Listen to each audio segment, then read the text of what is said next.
Hello friends, very good evening. Welcome to the Hindu editorial analysis. మనం అందిస్తున్న ఈ block buster offer ఇవాళతో end అవుతుంది. ఇక్కడ కనిపిస్తున్న ఏ రెండు కోర్సులైనా సరే, కోర్సుల్లో ఏ రెండు కోర్సులైనా మీరు తీసుకోవచ్చు, ఇంక్లూడింగ్ సీసాట్.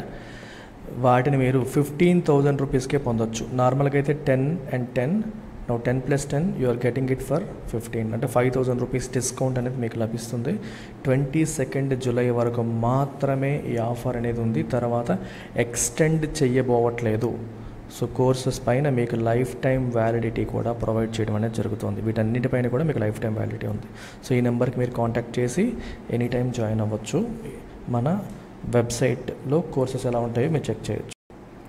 మన యూపీఎస్సీ ఇన్ఫినిటీ ఆన్లైన్ ప్రోగ్రామ్ కేవలం 60,000 రూపాయలకి, అది కూడా 5,000 రూపాయలు పర్ మంత్ ఈఎంఐతో అందించడం అనేది జరుగుతుంది. సో మీకు దీనిపైన లైఫ్ టైం వ్యాలిడిటీ మనం అందిస్తున్నాం. మన క్లాసెస్ ఆఫ్లైన్ కావాలి అంటే మీకు హైదరాబాద్ మరియు వైజాగ్ 2 చోట్ల కూడా అందిస్తున్నాం. ఆఫ్లైన్ క్లాసెస్ హైదరాబాద్, వైజాగ్ 2 చోట్ల ఉన్నాయి. మీకు ఎక్కడ కావాలన్నా రావచ్చు. ఆన్లైన్ క్లాసెస్ మీరు ఇంట్లోంచే ప్రశాంతంగా అటెండ్ కావచ్చు. సో ఈ నెంబర్కి మీరు కాంటాక్ట్ చేసి యూ కెన్ జాయిన్. సో ఇవాల్టి ఆర్టికల్ బిలేటెడ్ అవుట్రేజ్ అని చెప్పి కనిపిస్తుంది. అవుట్రేజ్ అంటే పబ్లిక్ డిస్ప్లే ఆఫ్ యాంగర్, ఒక్కసారిగా కోపాన్ని వ్యక్తపరచడం. బిలేటెడ్ అంటే కొంచెం లేటుగా, జరగాల్సిన టైంలో కాకుండా లేటుగా జరుగుతుందని. ఏ విషయంలో? మణిపూర్లో జరుగుతున్న వైలెన్స్లో ప్రభుత్వం కానీ పార్లమెంట్ కానీ చాలా లేటుగా రియాక్ట్ అయింది, కోపాన్ని ఇప్పుడు వ్యక్తపరుస్తోంది అని చెప్పి ఇక్కడ మనకి కనిపిస్తుంది. Steps to address Manipur violence. Manipur issue must begin with change of leadership. Manipur ఇష్యూని అడ్రస్ చేయడానికి మీరు తీసుకునే స్టెప్స్ ఏవైతే ఉన్నాయో, చర్యలు ఏవైతే ఉన్నాయో, ఫస్ట్ ఏం చేయాలంటే చేంజ్ ఆఫ్ లీడర్షిప్. అక్కడ సీఎంని పీకి పారేయాలి. ఆ సీఎంని, ఇన్ఎఫెక్టివ్ సీఎంని తీసేసి వేరే సీఎంని పెట్టాలి. దాంతో దీన్ని ఇష్యూని రిజాల్వ్ చేసే చర్యలు అనేవి మొదలు పెట్టాలని ఇక్కడ హిందూ ఇస్తున్న సలహా. After 2.5 months of wide spread and continuing violence in Manipur. Wide spread అంటే ఒక చోట కాకుండా చాలా చోట్ల స్ప్రెడ్ అవ్వడాన్ని మనం వైడ్ స్ప్రెడ్ అంటాం. Something that is spread across region. And continuing violence. Continuing అంటే కంటిన్యూ అవుతున్నా. కంటిన్యూ అంటే మీనింగ్ ఏంటమ్మా? కంటిన్యూ అవుతున్నా violence in Manipur which included a conflagration. Conflagration అంటే ఒక లార్జ్ స్కేల్ వైలెన్స్ అనొచ్చు, ఒక పెద్ద మంట అనొచ్చు, లార్జ్ స్కేల్ వైలెన్స్ అనొచ్చు. So large scale conflict, human కాన్ఫ్లిక్ట్ని మనం, వైలెన్స్తో కూడిన హ్యూమన్ కాన్ఫ్లిక్ట్ని మనం కాన్ఫ్లగ్రేషన్ అనొచ్చు అనమాట. ఇన్ ఎర్లీ మే, అది అంటే మణిపూర్లో వైలెన్స్లో భాగంగా ఈ కాన్ఫ్లగ్రేషన్ కూడా జరిగింది. And prime minister Narendra Modi finally broke his silence. ఇంత జరుగుతున్నా మోదీ దాని గురించి ఇప్పటివరకు నోరు విప్పలేదు. సో ఇప్పుడు ఫైనల్గా ఆయన సైలెన్స్ని బ్రేక్ చేశారు. After video images of tribal women being paraded naked in Thoubal district on May 4 once again showed up the heinous nature of the conflict in this state. అర్థమవుతుందా? 2 ట్రైబల్ ఉమెన్ని నేకెడ్గా పరేడ్ చేశారు May 4th థౌబల్ డిస్ట్రిక్ట్లో. ఆ parade చేసిన videos అనేవి social మీడియాలోనూ వాటిలోనూ మనకి కనిపించిన తర్వాత అప్పుడు అర్థమైంది, అంటే మన that showed up heinous nature of the conflict. Conflict అనేది ఎంత క్రూరంగా ఉంది, ఎంత దారుణంగా ఉంది అనేది మనకి దాని ద్వారా తెలిసింది. అప్పుడు మోదీ గారు ఫైనల్గా నోరు విప్పారని చెప్పొచ్చు. But mister Modi is yet to acknowledge the causes and consequences of the conflict. ఇప్పటికీ ఆయన ఎందువల్ల వచ్చిందనే విషయం ఆయన ఏం చెప్పలేదు. అలాగే కాన్సిక్వెన్సెస్ ఏంటి, దీని యొక్క పరిణామాలు ఎలా ఉంటాయనే దాని గురించి కూడా ఆయన మాట్లాడలేదు. That is threatening to spiral out of control. ఇప్పుడు ఈ కాన్ఫ్లిక్ట్ ఎలా ఉందంటే ఆల్రెడీ అవుట్ ఆఫ్ కంట్రోల్ ఉంది, ఇంకా కంట్రోల్ తప్పిపోయి ఇంకా పెద్ద కాన్ఫ్లిక్ట్ అయ్యేలా కనిపిస్తోంది. It is threatening to spiral out of control అయ్యేలా కనిపిస్తుంది. ఈ కాన్ఫ్లిక్ట్ దేనికి దారి తీస్తుంది అనే విషయం గురించి మోదీ గారు ఏమనలేదు. ఎందువల్ల వచ్చిందనే విషయం గురించి కూడా ఆయన ఏం మాట్లాడలేదు. The supreme court of India's suo motu cognizance. Suo motu అంటే ఆన్ ఇట్స్ ఓన్, తనంతట తానే అని అర్థం. కాగ్నిజెన్స్ అంటే యాక్సెప్టెన్స్, గుర్తించడం, of the sexual assault scene in the video and its issuance of ultimatums to both the union and the state governments to bring the perpetrators to book or to step aside and let the judiciary take action or a stinging indictment of their failure in restoring normalcy in Manipur. So supreme court suo motu అంటే తనంతట తానే, cognizance అంటే గుర్తించింది. ఏంటది? Of the sexual assault. Sexual assault అనే దాన్ని గుర్తించి వీడియోలో కనిపించే ఎక్స్ప్రెషన్ గుర్తించి దాన్ని నోటీస్లోకి తీసుకొని and its issuance of ultimatum issue చేసింది ఎవరికి? To both union and state governments, union గవర్నమెంట్కి స్టేట్ గవర్నమెంట్ రెండింటికి కూడా. ఏమని? టు బ్రింగ్ ద పర్పెట్రేటర్స్ అంటే తప్పు చేసిన వాళ్ళని టు బుక్ అంటే వాళ్ళకి శిక్ష పడేలా చెయ్యాలి అని చెప్పి అల్టిమేటం జారీ చేసింది. ఆర్ టు స్టెప్ అసైడ్ లేదా పక్కకు తప్పుకొని and let the judiciary take action, judiciary action తీసుకోవడానికి మీరు చేత కాకపోతే మీరు పక్కకు తప్పుకోండి, మేము యాక్షన్ తీసుకుంటాము అని కూడా స్ట్రాంగ్ అల్టిమేటం సుప్రీంకోర్టు జారీ చేయడం జరిగింది. సో ఇదంతా ఏంటి? These are stinging indictment. Stinging అంటే షార్ప్ అని అర్థం, గుచ్చేలాగా. ఇండైట్మెంట్ అంటే ఫార్మల్ ఛార్జ్ ఆఫ్ ఎక్విజేషన్ అంటే ఫార్మల్గా ఛార్జ్ చేయడం.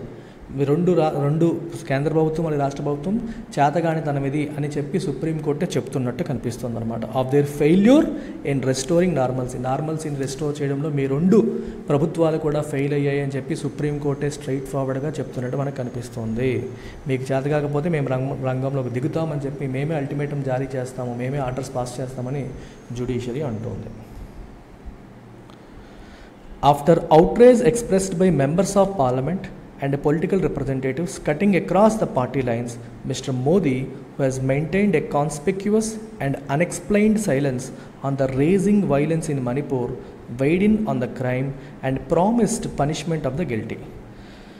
సో బేసికల్గా after the outrage expressed by parliament members అందరూ కూడా ఒక్కసారిగా వాళ్ళ కోపాన్ని వాళ్ళ బాధని వ్యక్తపరిచిన తర్వాత right and political representatives cutting across party lines అన్ని పార్టీలకు చెందిన వాళ్ళు మరియు పార్లమెంట్ మెంబర్స్ వాళ్ళ యొక్క భావోద్వేగాల్ని కోపాన్ని ఈ ఇన్సిడెంట్ పైన వ్యక్తపరిచిన తర్వాత అప్పుడు మోదీ గారు ఫైనల్గా తన సైలెన్స్ని బ్రేక్ చేశారు. ఎటువంటి సైలెన్స్ అది? కాన్స్పిక్యువస్ అండ్ అన్ఎక్స్ప్లెయిన్డ్ అంటే బేసికల్గా ప్రైమ్ మినిస్టర్ మాట్లాడతారు అని మనం ఎక్స్పెక్ట్ చేస్తాం కదా, అట్లాంటిది ఆయన మాట్లాడకపోవడం అనేది మనం ఎలా ఎక్స్ప్లెయిన్ చేస్తాం? ఎక్స్ప్లెయిన్ చేయలేని విషయం అది. రెండవది కాన్స్పిక్యువస్ అంటే మీనింగ్ ఏంటి? కాన్స్పిక్యువస్ అంటే ఈజీలీ నోటీసబుల్, మనకి ఈజీగా తెలుస్తుంది మోదీ గారు మాట్లాడేదన్న విషయం అందరూ తెలుస్తుంది అని అర్థం అనమాట. And finally he weighed in on the crime. Weigh in on అంటే మీనింగ్ ఏంటంటే ఆయన ఒపీనియన్ని చెప్పారు and promised punishment of the guilty, ఈ గిల్టీని ఖచ్చితంగా పనిష్ చేస్తామని చెప్పి ఆయన ప్రామిస్ చేశారు. సో గిల్టీ అంటే మీనింగ్ ఏంటమ్మా? తప్పు చేసిన వాళ్ళు అని అర్థం. గిల్టీ అంటే ఎవరైతే తప్పు చేశారో వాళ్ళు అని అర్థం అనమాట. For a leader who has always sought the limelight and the need to dominate the airwaves, Mr. Modi's stand on Manipur violence till now had betrayed an insouciant attitude towards the crisis in the state. So ఎంత మంచిగా రాశారు చూడండి ఇక్కడ. For a leader who has always sought the limelight, ఎప్పుడు లైమ్లైట్లో ఉండాలని, ఎప్పుడు ఫోకస్లో ఉండాలని కోరుకునే leader. And the need to dominate ఎయిర్వేవ్స్ అంటే ఎప్పుడు ఎయిర్వేవ్స్ అంటే మనకి ఈ ప్రసారాలు అంటే టీవీ ప్రసారాలు కానీ లేకపోతే రేడియో ప్రసారాలు కానీ అన్ని ఎయిర్వేవ్సే కదా, ఆ రకంగా అనమాట. ఎప్పుడు టీవీలోనూ లేదా రేడియోలోనూ అన్నిట్లోనూ ఉండాలి, తనే అన్ని చోట్ల కనిపించాలని కోరుకుండే మోదీ గారు, అలాంటి Modi he stand on Manipur violence still now, ఇప్పటి వరకు మణిపూర్ వైలెన్స్ విషయంలో ఆయన ప్రవర్తించిన తీరు ఏదైతే ఉందో హ్యాడ్ బీట్రే అంటే రివీల్. మామూలుగా బీట్రే అంటే మీకు నమ్మక ద్రోహం చేయడం, వెన్నుపోటు పడడం అనే మీనింగ్ ఉంటుంది. ఇక్కడ ఇంకో మీనింగ్ ఉంది బీట్రేకి, రివీల్ చేయడం, అన్ఇంటెన్షనల్లీ రివీల్ అనే విషయం. అది ఏం రివీల్ చేసింది? And ఇన్సోషియంట్ attitude. ఇన్సోషియంట్ అంటే కేర్లెస్ అంటే నాకు పట్టింపు లేదు అన్న attitude towards the crisis in స్టేట్లో ఎంత జరుగుతున్నా ఆయన ఇండిఫరెంట్గా ఉన్నట్టు, ఆయన పట్టించుకోనట్టు, ఆయనకి కేర్ లేదు, ఇన్సెన్సిటివ్గా ఉన్నట్టు మనకి తెలుస్తోంది. అర్థమవుతుందా? Sowing A casual lack of concern, ఆయనకి కన్సర్నే లేదు అనే విషయం దీని ద్వారా మనకి అర్థమవుతుంది. ఎప్పుడూ న్యూస్లో ఉండాలనుకునే వ్యక్తి ఎంత పెద్ద వైలెన్స్ జరుగుతున్న ఈ రోజు వరకు నోరు విప్పకపోవడం ఆయనకి దీని గురించి పెద్దగా పట్టింపు లేదనే విషయాన్ని రివీల్ చేస్తోంది అని చెప్పి రాస్తున్నారు. The renewed attention on Manipur conflict has finally let the state government to promise that it will bring the perpetrators to book. So మళ్ళీ మణిపూర్ కాన్ఫ్లిక్ట్ మీద అటెన్షన్ రావడం వల్ల చివరికి స్టేట్ గవర్నమెంట్ ఏం చెప్పిందంటే తప్పు చేసిన వాళ్ళని మేము శిక్ష పడేలా చేస్తామని ప్రామిస్ చేసింది. But the events of the last 2.5 months కానీ లాస్ట్ 2.5 నెలలుగా జరుగుతున్న ఈవెంట్స్ మీరు చూస్తే reveal a significant gulf between the Meitei and the Kuki Zo communities. Meitei అక్కడ 2 కమ్యూనిటీస్ ఉన్నాయి, ట్రైబల్ కమ్యూనిటీస్. ఈ 2 కమ్యూనిటీస్ మధ్య గల్ఫ్ అంటే ఇద్దరి మధ్య దూరం, ఆ దూరం అనేది సిగ్నిఫికెంట్గా ఉంది అని చెప్పి మనకి క్లియర్గా తెలుస్తుంది గత 2.5 నెలలుగా జరుగుతున్న ఈవెంట్స్ చూస్తూ ఉంటే. స్టెప్స్ టువర్డ్స్ రీకన్సిలియేషన్ అంటే ఎస్టాబ్లిష్మెంట్ ఆఫ్ ఫ్రెండ్లీ రిలేషన్స్. మళ్ళీ ఫ్రెండ్లీ రిలేషన్స్ ఎస్టాబ్లిష్ చేయడానికి చేస్తున్న ప్రయత్నాలు స్టెప్స్ ఏవైతే ఉన్నాయో would require much better leadership, దానికి ఇంకా బెటర్ లీడర్షిప్ కావాలి than what the much touted double engine government of Bharatiya Janata Party has offered so far. ఇప్పటివరకు భారతీయ జనతా పార్టీ అందించిన లీడర్షిప్ అనేది సరిపోదు, ఇంకా బెటర్ లీడర్షిప్ అనేది కావాలి. డబుల్ ఇంజిన్ గవర్నమెంట్ అంటే అర్థం ఏంటంటే ఈ మధ్యన ప్రతిసారి స్టేట్ ఎలక్షన్ జరిగిన ప్రతిసారి భారతీయ జనతా పార్టీ ఏముంటుందంటే డబుల్ ఇంజిన్ గవర్నమెంట్ అంటుంది. అంటే సెంట్రల్ గవర్నమెంట్లో బీజేపీ ఉంది కాబట్టి స్టేట్లో కూడా బీజేపీ వస్తే ఆ స్టేట్లో గ్రోత్ డెవలప్మెంట్తో పాటు సెంటర్తో కోఆపరేషన్ కూడా బెటర్గా ఉంటుంది. సో సెంటర్ నుంచి బెటర్ ఫండ్స్ వస్తాయి, బెటర్ హెల్ప్ జరుగుతుంది, సో తద్వారా రాష్ట్రం ఎదుగుతుంది అని చెప్పడం అనమాట. డబుల్ ఇంజిన్ సర్కార్ అంటే మీనింగ్ అది, అక్కడ మందే ఇక్కడ మందే. సెంటర్లోనూ బీజేపీ ఉంది కాబట్టి స్టేట్లో కూడా బీజేపీ వస్తే స్టేట్ ఇంకా బాగా గ్రో అవుతుందని చెప్పడానికి స్టేట్ ఎలక్షన్స్లో ఆ స్లోగన్ని ఎంచుకున్నారు. ఇప్పుడు మణిపూర్లో బీజేపీ గవర్నమెంటే ఉంది, సెంటర్లోనూ బీజేపీయే ఉంది, అయినప్పటికీ ప్రాబ్లమ్ సాల్వ్ కావట్లేదు. Despite the Home Minister Amit Shah's visit to Manipur in late May, in the aftermath of the conflagration, aftermath అంటే ఆ జరిగిన తరువాత, ఆఫ్ ద కాన్ఫ్లగ్రేషన్ అంటే ఒక large scale human conflict, violent human conflict అని అర్థం చేసుకోవచ్చు. అది జరిగిన తర్వాత there has been little movement on getting the displaced people back to their homes. చాలామంది వాళ్ళ హోమ్ నుంచి డిస్ప్లేస్ చేయబడ్డారు, వాళ్ళని మళ్ళీ వాళ్ళ హోమ్స్కి తీసుకెళ్లే ప్రక్రియలో పెద్ద మూమెంట్ ఏమీ కనిపించలేదు. లిటిల్ మూమెంట్ అంటే ఆల్మోస్ట్ నో మూమెంట్ అని అర్థం, ఏమీ కదలిక రాలేదు. Or ensuring a reduction in ethnic హోస్టిలిటీలో రిడక్షన్ కూడా ఏమీ కనిపించలేదు. హోస్టిలిటీ అంటే ఏంటి? శత్రుత్వం, అన్ఫ్రెండ్లీనెస్. ఎథ్నిక్ అంటే related to different ethnicities. Ethnicity అంటే అర్థం ఏంటి? Something a group of people who share a common ట్రైట్ని షేర్ చేసేవాళ్ళు. లాంగ్వేజ్ కావచ్చు, కల్చర్ కావచ్చు, ట్రెడిషన్స్ కావచ్చు, ఏవైనా సరే వాళ్ళందరినీ ఒక ఎథ్నిక్ గ్రూప్ అని అంటాం. సో మీటీస్ వేరే ఎథ్నిక్ గ్రూప్, వీళ్ళు ఒక ఎథ్నిక్ గ్రూప్, రెండు ఎథ్నిక్ గ్రూప్స్ మధ్య హోస్టిలిటీ అనేది ఉంది. అది రెడ్యూస్ చేసే క్రమంలో కానీ డిస్ప్లేస్ అయిన పీపుల్ని మళ్ళీ వాళ్ళు ఇళ్ళకి చేర్చే క్రమంలో కానీ పెద్ద మూమెంట్ అయితే కనిపించలేదు. And sporadic incidents of violence continue to roil the state. Sporadic అంటే occurring at irregular intervals, at irregular different ప్లేసెస్లో ఇర్రెగ్యులర్గా జరుగుతున్న ఇన్సిడెంట్స్ అనేవి they continue to roil the స్టేట్ని, మణిపూర్ని ఇంకా రాయిల్ చేస్తున్నాయి. రాయిల్ అంటే డిస్టర్బ్ చేస్తున్నాయి, ఇబ్బంది పెడుతున్నాయి అని అర్థం అన్నమాట. Manipur Chief Minister and Biren Singh's policies and utterances have shown that he is unable to rise above identitarian politics. ఈ బైరెన్ సింగ్ మాటలు కానీ ఆయన విధానాలు కానీ చూస్తే మనకేమర్థమవుతుందంటే, అటరెన్సెస్ అంటే ఆయన పలికిన పలుకులు, మాటలు, పాలసీస్ అంటే ఆయన విధానాలు మనకేం చెప్తున్నాయంటే he is unable to rise above identitarian పాలిటిక్స్కి మించి ఆయన ఆలోచించలేకపోతున్నాడు. అంటే ఆయన మాట్లాడేదంతా ఐడెంటిటీ పాలిటిక్స్, తను ఏ ఎథ్నిసిటీకి చెందినవాడు, ఏ ఎథ్నిక్ గ్రూప్కి చెందినవాడు వాళ్ళ తరపున మాట్లాడుతున్నట్టుగానే ఉంది. కానీ నేను రాష్ట్ర ముఖ్యమంత్రిని, I must be beyond these identities, నేను అందరికీ ఈక్వల్ డిస్టెన్స్లో ఉండేవాడిని అని చెప్పి ఆయన చూపించలేకపోతున్నాడు. The Kuki community sees him as part of the problem. So ఈయన మీటీస్ కమ్యూనిటీకి చెందిన వ్యక్తి. సో అదర్ కమ్యూనిటీ కూకీ అతను ఎలా చూస్తుందంటే as part of the problem, ఈయన ప్రాబ్లంలో భాగం అని చెప్పి చూస్తుంది. ఎందుకంటే ఈయన వాళ్ళకి సపోర్ట్గా ఉన్నాడని చెప్పి వీళ్ళు భావిస్తున్నారు. The BJP too is divided on ethnic lines. BJP కూడా is divided on ethnic lines. అర్థమవుతుందా? రెండు గ్రూప్స్గా విడిపోయింది బీజేపీ కూడా. If the sequence of events leading up to this situation and the festering ethnic hostility are anything to go by, it should be clear that Mr Singh's continuation as the chief minister is untenable. ఇప్పుడు మనకు కనిపిస్తున్న sequence of events వీటిని చూసిన and the festering ethnic hostility. Festering అంటే అర్థం ఏంటమ్మా? Festering అంటే మనకి పెద్దదవుతున్న, వర్సన్ అవుతున్న. ఎథ్నిక్ హోస్టిలిటీ ఏమవుతుంది? రోజు రోజుకి ఇంకా వర్సన్ అవుతుంది. వీటన్నిటిని మనం అబ్జర్వ్ చేస్తే మనకి ఏం తెలుస్తుందంటే మిస్టర్ సింగ్స్ కంటిన్యూయేషన్, అతన్ని చీఫ్ మినిస్టర్గా కంటిన్యూ చేయడం అనేది నాన్ జస్టిఫైయబుల్. అన్టెనబుల్ అంటే అన్డిఫెండబుల్, దాన్ని డిఫెండ్ చేయడానికే లేదు. ఎన్నాళ్ళు అయినా సరే సిచ్యువేషన్ ఆయన కంట్రోల్ తీసుకురాలేకపోయాడు. ఆయన న్యూట్రల్ పర్సన్లా బిహేవ్ చేయట్లేదు, తన ఐడెంటిటీ తరపునే మాట్లాడుతున్నాడు. కాబట్టి అతను ఇంకా సీఎంగా కొనసాగించడం అనేది ఏ రకంగానూ సమర్థనీయం కాదు అని చెప్పి చెప్తున్నారు. సో స్టేట్ బీజేపీ కూడా రెండు గ్రూపులుగా విడిపోయింది, అందరూ అలాగే ఉన్నారు.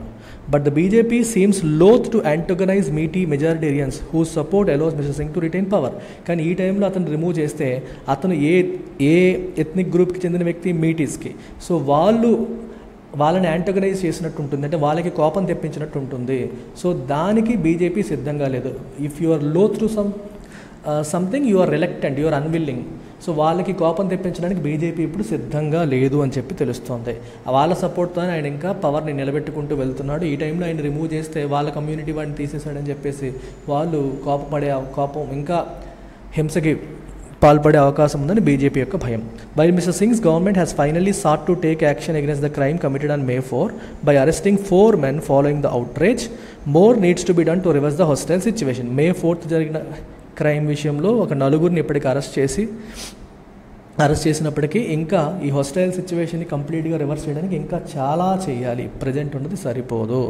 Replacing mister sing with a less controversial leader. So ఇతన్ని రిమూవ్ చేసి అతని ప్లేస్లో ఒక లెస్ కాంట్రవర్షియల్ లీడర్ని మనం పెడితే would allow for civil society representatives from different ethnicities to begin reconciliation and peace initiatives in earnest. అప్పుడు సివిల్ సొసైటీ ఆర్గనైజేషన్స్ మనకి ఈ ప్రజా సంస్థలు ఏవైతే ఉంటాయో వాళ్ళు ఇన్వాల్వ్ అయ్యి మేబీ పీస్ ఇనిషియేటివ్ని ముందుకు తీసుకెళ్ళడానికి, మనస్ఫూర్తిగా పీస్ ఇనిషియేటివ్ని ముందుకు తీసుకెళ్ళడానికి ప్రయత్నం చేసే అవకాశం అనేది ఉంది.